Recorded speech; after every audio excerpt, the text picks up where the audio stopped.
ડીસા તાલુકાના 8 ગામના લોકો આજે તેમના ગામોમાંથી રેતી ભરીને પસાર થતા ટરબા પર પ્રતિબંધની માંગ સાથે રેલી યોજીને નાયબ કલેક્ટરને આવેદનપત્ર પાઠવ્યું છે। ડીસા નજીકથી પસાર થતી બનાસ નદીની રેતી બાંધકામ માટે ખૂબ જ ઉપયોગી હોવાના લીધે મોટી માત્રામાં નદીમાંથી રેતીનું ખોદકામ થાય છે। નદીમાંથી ખોદકામ કર્યા બાદ ડમ્પર ચાલકો મોટી સંખ્યામાં ગ્રામીણ રસ્તા પરથી પસાર થતા હોય છે અને આ ભારે વાહનોના લીધે અનેકવાર અકસ્માતો પણ સર્જાતા હોય છે। તાજેતરમાં જ જૂના ડીસા નજીક એક આશાસ્પદ યુવકનું રેતી ભરેલા ડમ્પર નીચે આવી જતા કરુણ મોત નીપજ્યું હતું, જેને લઈ સમગ્ર વિસ્તારમાં અરેરાટી મચી ગઈ છે।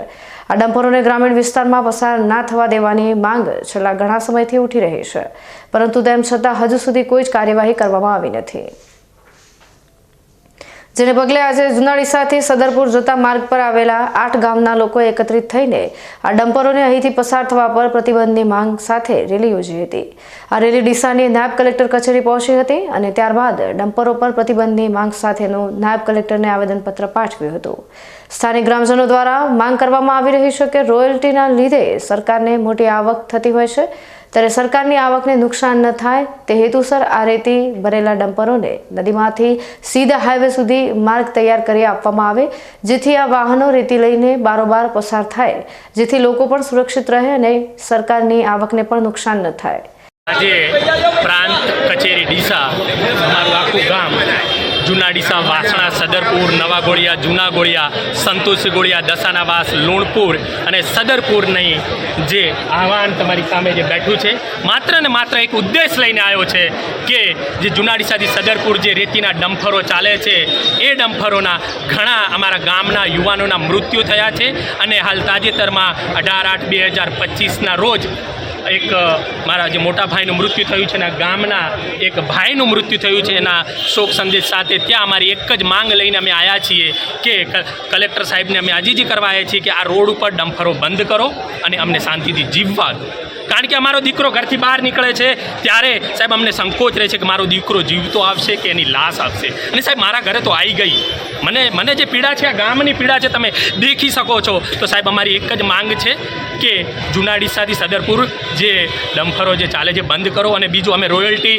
કે કોરીવાળાને કોઈ જ રોકટોક કરતા નથી, અમે રોકટોક કરીએ છીએ તો ખાલી અમે આ જે ડમ્પરોની, અને નદીમાં ઓલરેડી રસ્તો છે જે છત્રાળાથી 3 કિલોમીટર પેલી સાઈડ એક નેશનલ હાઈવે છે ત્યાં પણ તમે ડાયવર્ઝન આપી દો, અને સદરપુર વડાવળ પણ છે ત્યાં પણ આપી શકો છો। સાહેબ તમારે જો તંત્રને કામ જ કરવું હોય તો સાહેબ તમે કરી શકશો, મને વિશ્વાસ છે આ તંત્ર ઉપર। ગઢવી સાહેબે જે અમને આશ્વાસન આપ્યું છે સાહેબ, ખરેખર મને અંદરથી ફીલ એવું થાય છે કે આ અઠવાડિયામાં જ અમને એક ડાયવર્ઝન કે એક કોઈક રસ્તો નીકાળશે અને અમને સુખાકારી આપશે, કારણ કે ત્યાં હવે સ્ટેટ હાઈવે બન્યો છે તો સાહેબ આવનારા દિવસોમાં વધારે ટ્રકો દોડશે અને એ ન થાય એના માટે, અને અમને આ કાયદો કાયમી માટે જો એક દિવસ માટે જે 2024માં 60 દિવસ માટે આપ્યો તો એ નથી જોઈતો, અને જો તંત્ર નહીં માને તો આ સંખ્યા છે એની હું તમને કહું છું કે આ સંખ્યા જેટલી બેઠી છે, એક જણો 10 લઈને આવશે તો તમે દેખી શકો છો કે કેટલી સંખ્યા આવશે, તમે લઈને આવશો કે નહીં આવશો?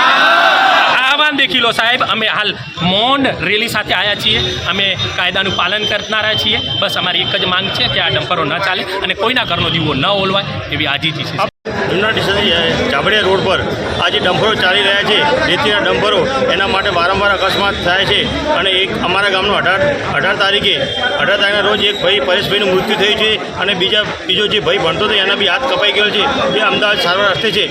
વારંવાર આવા ડમ્પરો આવી રહ્યા છે, તો અમે બધા જ સરપંચો ભેગા થઈને અને અહીંયા બધા સરપંચો અને બધા જનમેદની ભેગી થઈને કલેક્ટર સાહેબને આવેદનપત્ર આપવા આવ્યા છે, એના માટે આવ્યા છીએ અને શાંતિપૂર્વક રીતે આવ્યા છે, અને અમને એવી આશા છે કે અમારા વહેલી તકે જાહેરનામું બહાર પાડી અને આ લોકો ડમ્પરો બંધ થાય એવી અમારી આશા અને અપેક્ષા છે। શું આશ્વાસન આપ્યું છે સાહેબે? અમને કીધું છે કે જેમ બને એમ અમે જલ્દી આનો નિર્ણય લઈ અને આનું કહેવા મતલબ કે આગળની કાર્યવાહી કરશું। જો યોગ્ય નિરાકરણ નથી આવતું તો શું આગળ યોગ્ય નિરાકરણ નહીં આવે તો આગળના અમે આવું આંદોલન કરશું, કહેવા મતલબ કે અમે જ્યાં સુધી આ ડમ્પરો બંધ નહીં થાય ત્યાં સુધી અમે ચંપલાવાના નથી, અને ત્યાં સુધી અમે લોકો રોકાવાના નથી।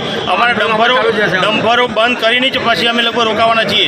અમારે જે હાઈકોર્ટમાં જવું તો અમે તો બી લોકો જઈશું, પણ અમે હવે ડમ્પરો નહીં જવા દઈએ। આ કોઈના ઘરનો દીવો ઓલવાય છે, આ બીજા ઘરનો દીવો નહીં ઓલવાવા દઈએ। અને ચાબડિયા સુધીના 8 ગામના લોકો અમે એસડીએમ કચેરી આવેદનપત્ર આપવા આવ્યા છીએ. આ ટર્બાનો આજથીને કાયમ ત્રાસ છે અને સદંતર ત્રાસ બંધ થાય એના માટે કરીને અમે આવેદનપત્ર આપવા આવ્યા છીએ. અને આજ પછી આ આવેદનપત્ર આવ્યા પછી કદાચ ટર્બાનું બંધ નહીં થાય તો આના પછી ઉગ્ર આંદોલન કરવાની અમે ચીમકી આપી. રોડના કામથી તો ત્રાસી ગયા છે. રોડનું કામ એટલું બધું ધીમી ગતિએ ચાલે છે ને એટલે લોકો સ્કૂલિયા જૂના ડીસા 1000 બાળકો ભણવા આવે છે એ ત્રાહિમામ પોકારી ગયા છે. અને આ ટોટલ આ જે રોડ ઉપરની જનતા છે એ ત્રાહિમામ પોકારી ગઈ છે. એટલે હવે પછી આ સદંતર ટર્બા નિકાલ બંધ કરવા માટે અમે આવેદનપત્ર આપવા આવ્યા છીએ. હવે પછી તેઓ એમને સદરપુરથી સતરાડાથી વેરલી નેશનલ હાઈવે 4 કિલોમીટર થાય છે તેઓ રસ્તો કાઢવા માટે અમે વિનંતી કરીએ છીએ. અને વડાવળથી 3 કિલોમીટર હાઈવે થાય છે. આ 2 હાઈવે એમના માટે સરળ છે. એ જો ચાલે તો અમને કોઈ વાંધો નથી. અને જો હવે પછી અમારા રોડ ઉપર ટર્બા ચાલશે તો અમે જે કરવું પડશે તે કરી લઈશું, પણ સદંતર બંધ કરાવીને જ જમીશું. આજે ડીસામાં ડમ્પરોના પસાર થવાની માંગ સાથે નીકાળવામાં આવેલી આ રેલીમાં વિશાળ સંખ્યામાં લોકો જોડાયા હતા અને આગામી સમયમાં સરકાર દ્વારા આ બાબતે ઝડપી નિર્ણય લઈને ગ્રામીણ વિસ્તારોમાંથી પસાર થતા ડમ્પરો પર પ્રતિબંધ લગાવવાની માંગ કરવામાં આવી રહી છે. ત્યારે હવે જોવાનું એ રહ્યું છે કે સરકાર દ્વારા ગ્રામીણ લોકોની રજૂઆતને ધ્યાને લઈને ક્યારે આ ડમ્પરો પર અંકુશ લગાવવામાં આવે છે.